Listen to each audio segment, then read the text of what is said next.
Heart fail हो रही है, किडनी खराब हो रही है, लीवर बड़ा हो चुका है और डॉक्टर को कोई क्लियर कॉज नहीं पता चल पा रहा। एक सवाल, क्या ये सब रेयर प्रोटीन डिपॉजिट कंडीशन यानी एमिलॉइडोसिस है? और वो एक स्पेशल बायोप्सी टेस्ट कौन सा है जो रूटीन टेस्ट मिस कर देते हैं? इस वीडियो को सुनो और आप खुद जान जाओगे।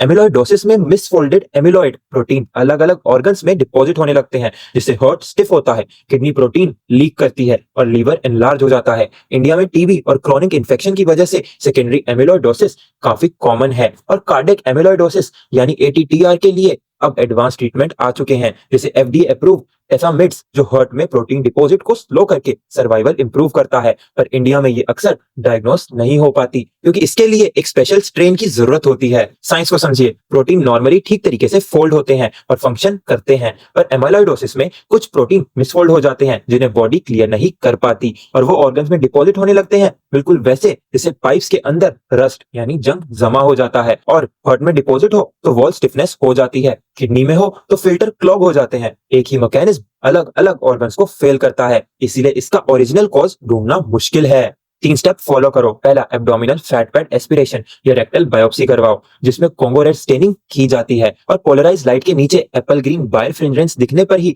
एमिलॉइडोसिस कंफर्म होती है। याद रखो, रूटीन H&E स्टेनिंग इसे मिस कर देती है। दूसरा, एल एमिलॉइडोसिस के लिए सीरम फ्री लाइट चेन और बोन मैरो बायोप्सी करवाओ।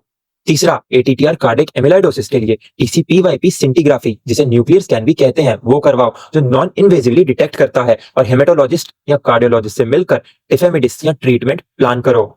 ध्यान रखें, जिन्हें टीबी या किसी क्रॉनिक इन्फेक्शन की लॉन्ग हिस्ट्री है, उनमें सेकेंडरी एए एमाइलोडोसिस के लिए कोंगो रेड स्टेनिंग जरूर करवानी चाहिए। Carpal tunnel syndrome, unexplained heart failure और न्यूरोपैथी अगर एक साथ मिले तो ये एटीटीआर एमाइलोडोसिस का क्लासिक ट्रेड है। मल्टीपल माइलोमा के पेशेंट में एल एमाइलोडोसिस को साइमल्टेनियसली चेक करना पड़ता है और अगर फैमिली में हार्ट फेलियर या न्यूरोपैथी की हिस्ट्री है तो टीटीआर जीन की जेनेटिक टेस्टिंग जरूरी है।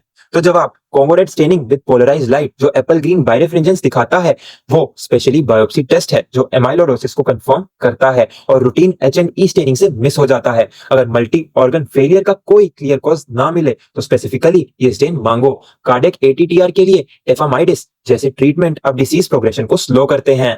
इस वीडियो को सेव करो और अपने डॉक्टर और मेडिकल प्रोफेशन दोस्तों को भेजो, क्योंकि ये चीज सबको नहीं पता होती, क्योंकि ये रेयर है और इसको डायग्नोस होने में ही कई साल लग जाते हैं। तो इस डायग्नोसिस के गैप से बचो और सावधान रहो।